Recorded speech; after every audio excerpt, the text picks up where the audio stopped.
This is the energy keynote.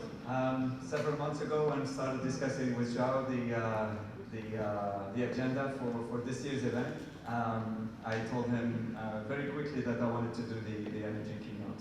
So thank you, Zhao, for letting me do that. It's a topic that I'm addressing today that's very, very dear to me, and you will see why. So you will notice there is no energy in my title, though, and I changed my title more recently. One of my children suggested this title, and I have to be honest, I had to Google the word Anthropocene when he suggested it, and I suspect some of you may not be as familiar with the word as well. So topic is assessing the cause AI infrastructure in the Anthropocene. So what is it? It is just the name of the geological age in which we live today, which is defined by human-caused effects on the climate and the environment. So climate change, and you see what that leading to, the AI data centers and the huge use of energy. To the light of city, I'm going to pick up on last year's keynote that I delivered here on geopolitics. At that time, I covered 6 technology topics impacted by geopolitics, and those 3 are terrestrial telecom, 5G. Second one is satellite, space internet, low Earth orbit. The third one was submarine cables. And then the last 3, actually, that high fence that Conor O'Neill mentioned earlier on, were AI, quantum computing, and semiconductors. So why I'm mentioning this? Because what are today's geopolitical concerns at the moment? And I mean, forget about technology. If you meet a political scientist today, anywhere, and you ask him what are the top geopolitical concerns today, chances are they'll say, these are the 3, AI, semiconductors, and energy. Of course, we've been talking about AI in every session in this event so far, and I'm very pleased to see that we're talking a lot about energy. And we just did the first session this morning, also was almost dedicated to energy. So there's a lot of energy talk, and I'm very happy to hear that. So the little text that you see here is picked up by the statement from the White House, basically to justify how important these 3 sectors are. And really, you cannot do AI without semiconductors and without energy, so rightly so. So in the beginning, we have OpenAI in November 2022. Of course, you're going to say, Claude, what are you talking about? I mean, AI was coined in the 1950s, and I know all of that, and I graduated studying AI as well, and I practiced AI research as well for a while. But everybody agrees here that there is a before ChatGPT and after ChatGPT, and the reason we're all talking about AI today is because of that generative AI event that happened then, and that continues to progress at breakneck pace. So that launched the AI race with some of these logos and many, many, many more. And in a rush to AI, that's the thesis of what I'm presenting to you, is the industry got blindsided a bit and didn't focus enough on energy, resulting in take whatever energy available. So you can see here with the hydro, solar, wind.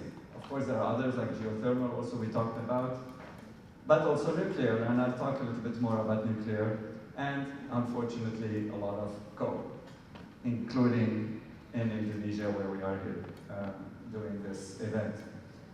So the energy consumption, from one generation of NVIDIA chips to another, of course there is a lot of power efficiency, which I'm not mentioning here, but despite all of that, the power consumption is also increasing. Couple that with an ever-increasing number of GPUs per cluster. We're talking about 100,000, and now it's even much more than that per cluster. So that's consumed a lot of energy. You all know these things about the consumption of these GPUs. literally, these are all taken up from the tech capital news stories. Literally in the last months, weeks, even days. Gartner was the last one to come out, Accenture literally a week ago. So there's tremendous awareness today about the power used by AI and the fact that we don't have enough energy, and the fact that we are using polluting energy as well for that. So this is from the US, and I'm sorry, I know this is an Asia-Pac event, and I will be talking mostly about Asia-Pac, but I can't help it not to bring up data from the US, because when you talk about AI training today, it's almost exclusively done in the US, and anything AI is really, whether it's semiconductors or whatever, it's also AI in general is being led from the US at the moment. So in 2022, data centers were consuming 3% of the energy in the US, and you heard Wing Chun just earlier on mention that in China today it's 3%. 2023, 1 year later, it's 4%, and our projection is 9% by 2030. Just think about that. 9% of entire data center entire power usage in the US is done by data centers. So this is a very important slide. Nothing new here. It's maybe a little bit controversial the way it's presented, but these are all, quotes. So these are statements from financial statements, from press releases that the hyperscalers themselves are admitting to. So basically, what are they saying is that, if we start with Google, you can see the pledge that they have, but the reality where they are.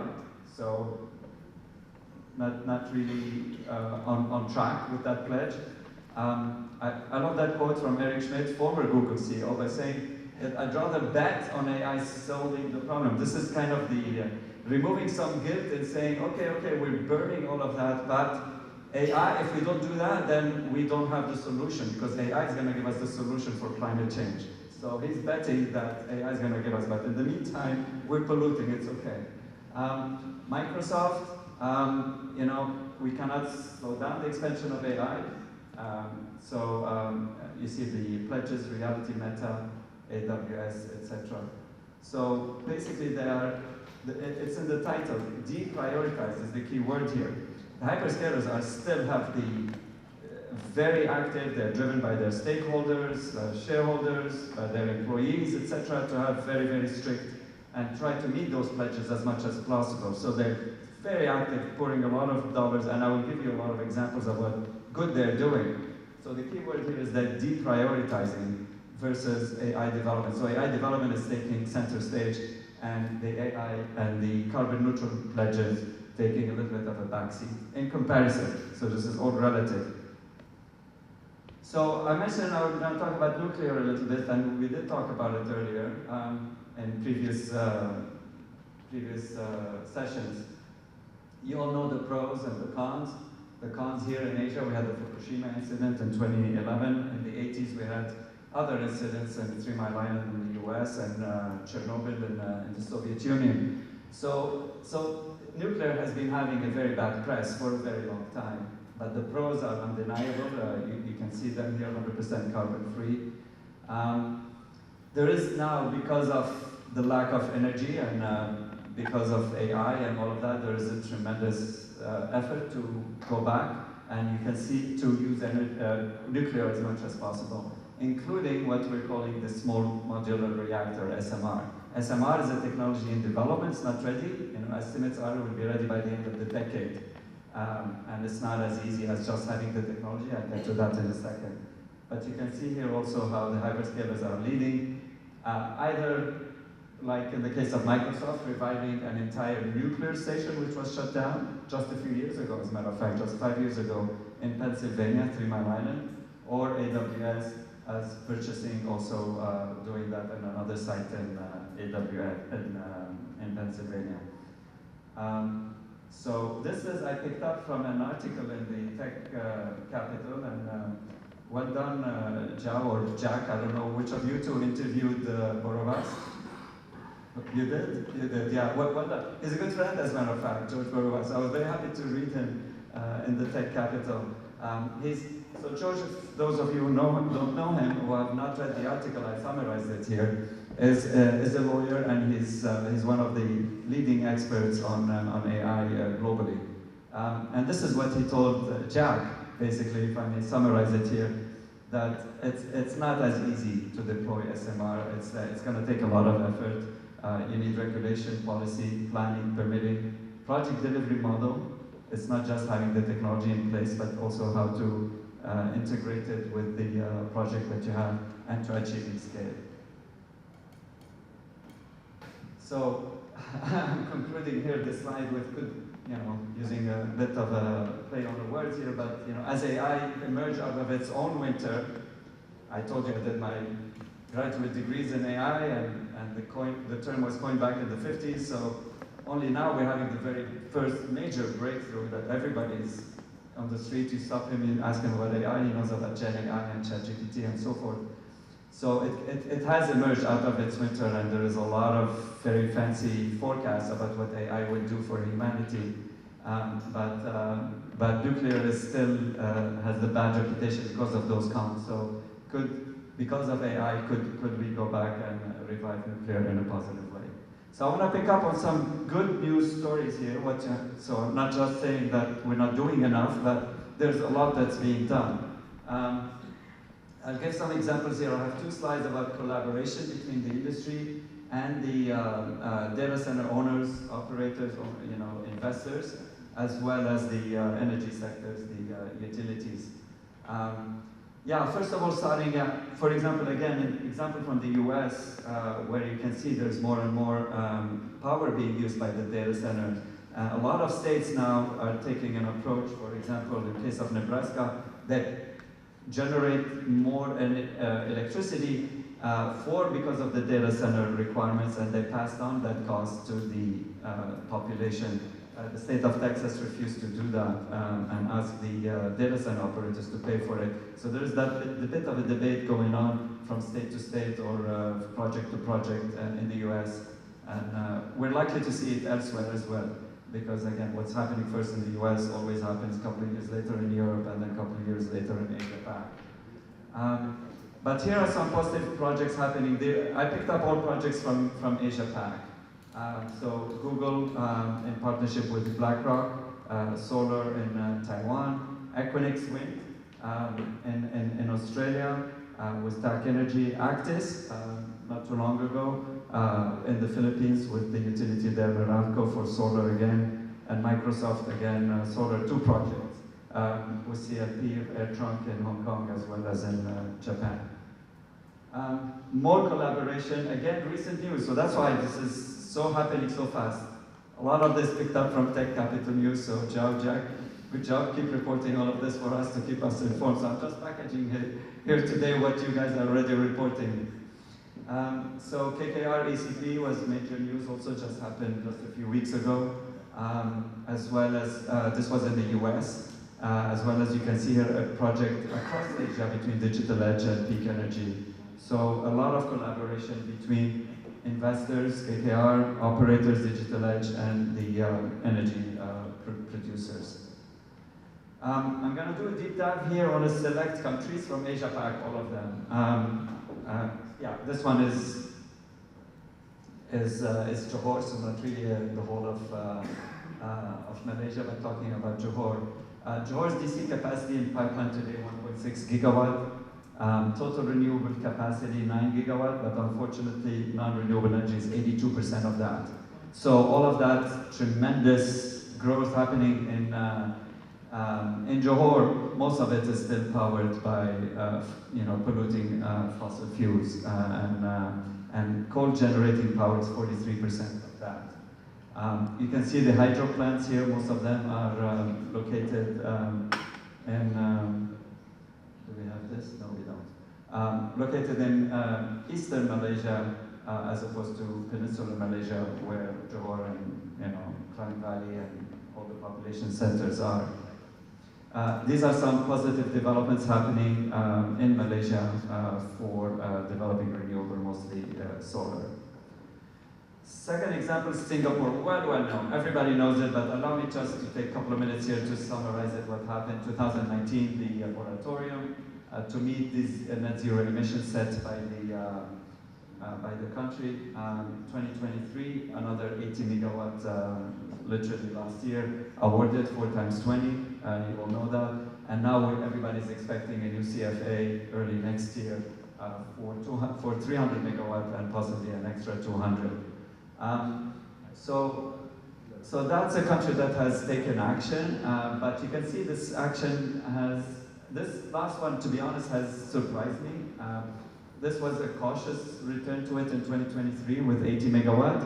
I was a bit surprised to see that up to 500 megawatt now. And I wonder how much of that is because of, oops, there's so much going on now in Johor, we cannot have our own, at least for the most critical data that we need to still keep in Singapore. So, but in the meantime, they have some very long-term projects in place I'd like to highlight. These are not going to happen overnight, but the first one is bringing energy from Australia, sun energy from Australia via cable. It takes a long time to build that. Another one is to bring hydro energy from Laos via Thailand and Malaysia. It also takes a long time to reach Singapore. And of course, the very famous Singapore Plus. In the meantime, you have that spillover going on with fiber optic cable connecting to Batam that's been commissioned by Telen and BW Digital, and then of course you have a new connection also to Johor, so you have 3 links. China, so I'm glad that we had Wing Chun earlier on the panel just now to talk about China, because I noticed all the other panels did not even, as if China doesn't exist anymore, and that's unfortunately the state of the world in which we live today, and particularly very biased Western media, in my opinion, that's, you know, kind of everything China is kind of being portrayed in a negative sense. But I'd like to tell you a little bit more, what Wing already mentioned earlier, but let me repeat that.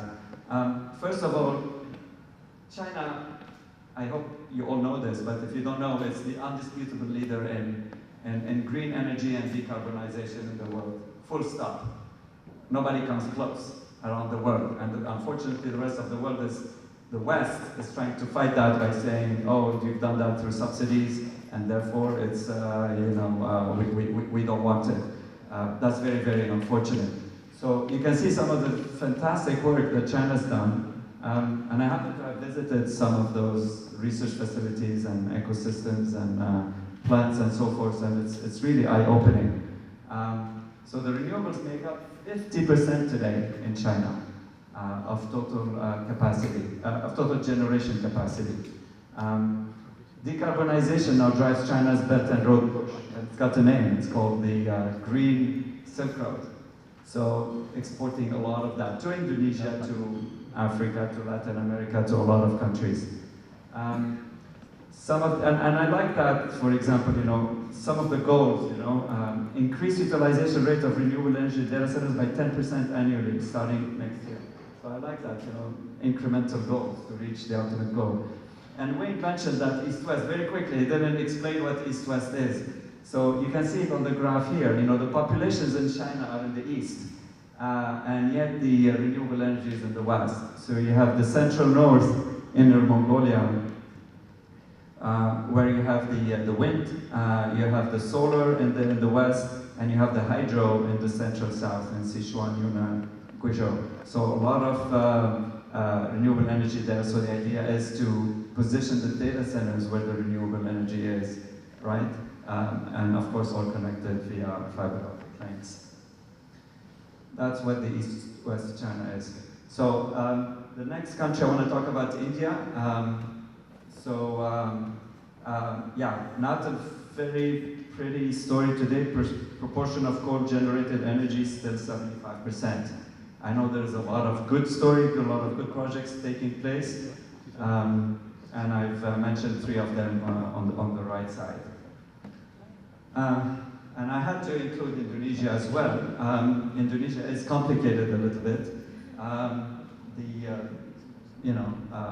There is quite a bit of good efforts in place, such as Green Building Certification Program, national electricity plan, and there's some plans to attract foreign investments, and citing some examples here by PDG, as well as Amazon to procure solar power. But the fact is, this country is still mostly driven by coal, as it says at the top of the slide.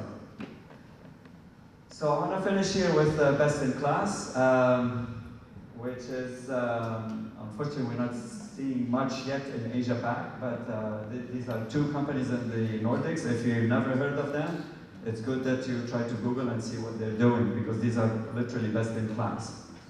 Data center operations.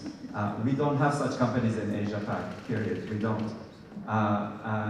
So one is called At North, and the other one is called Green Mountain. And they benefit from, of course, cold climate. Second, a lot of hydro energy. And three, a lot of also, they've managed to do very, very good connectivity to the rest of Europe. Let's not forget, this is already Europe, just in the north of Europe, with the bulk of the population of Europe, which is the 500 million people or so. You can see the hyperscalers have led the way and established data centers in the Nordics. Two more here I want to mention. Qscale is the same business model. I had also the chance to visit the data center Qscale, which is near my hometown, near Montreal, and near Quebec City, as a matter of fact. And it's unlike anything I've ever seen. I've been in a lot of data centers here in Asia, and it's unlike anything I've seen here. So this is like next-gen data center 2.0, or the next-gen data center. We need to have more of those in Asia-Pac, in other words. That's why I'm calling those best in class. If you go in there, I promise you, you would say, wow, this is different from any data center I've seen before. The whole layout, the design, the E&M, it's all done for liquid cooling, 100%. Various forms of liquid cooling depending on customer requirements. But the beauty of all of that as well, please read the fine print under At North. This is something that Europe has, and they talked about it earlier on in the panel just now, that circular reuse, and I think Daryl, you mentioned as well, right? If we start by heat, we create energy, and then we create heat again. So with the heat, they've created that technology in Europe where they send that back into the grid. Isn't that fantastic? So to heat homes, to heat buildings, etc.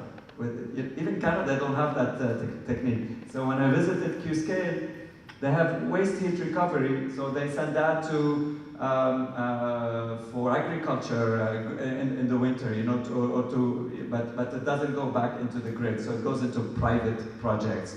So there is a lot of interesting things like that. They call it circularity. And finally, an upcoming project, which is not yet happening. Bertrand, you know about it. Data Grid. It's a project in the planning in the coldest place in the southern hemisphere of Asia-Pac, in southern island of New Zealand. So they have hydro, they have the colder energy, climate, and they're trying to build also a sustainable data center park over there. So I'll just finish with one last slide here. I'm calling it call for action, for whatever it's worth. I think Darren agrees with me, because he mentioned earlier the same thing. Let's try to develop the non-latency sensitive data centers where the renewable energy exists. If you remember on the previous slide, I had the Nordics. Ireland, for example, it was mentioned also in this conference. I forgot if it was this morning or yesterday afternoon. I think it was this morning that Ireland is refusing projects today. Microsoft was seen refuse the project because they don't have enough power. There's a lot of hyperscalers traditionally. They've always been in Ireland. So today they've done a cable to Iceland, and Iceland, as I mentioned, there's a lot of those like At North. So that's where the energy is, and that's where the data centers, at least the non-latency sensitive applications, are. Second, invest in the renewable value chain in conjunction with the data center campus. So I've given a lot of examples before, but we need much more of those. I would like to see investments in renewable energy, and Kunal Agarwal of I-Square Capital. I-Square have been investing in energy before investing in digital infrastructure, so he knows what he's talking about. So we need to see more of that and more investments going in renewable energy as well as to match the investments going into the hyperscale data centers. And of course, nothing will happen without hyperscalers continue to take the lead. And one last thing I didn't perhaps add here, and particularly, to pick up maybe Connell, you were talking from a regulatory point of view. It's good to see a little bit more regulatory taking the lead also on green energy, particularly here in Asia, from a country-by-country basis. And that's it. Thank you very much. Yeah.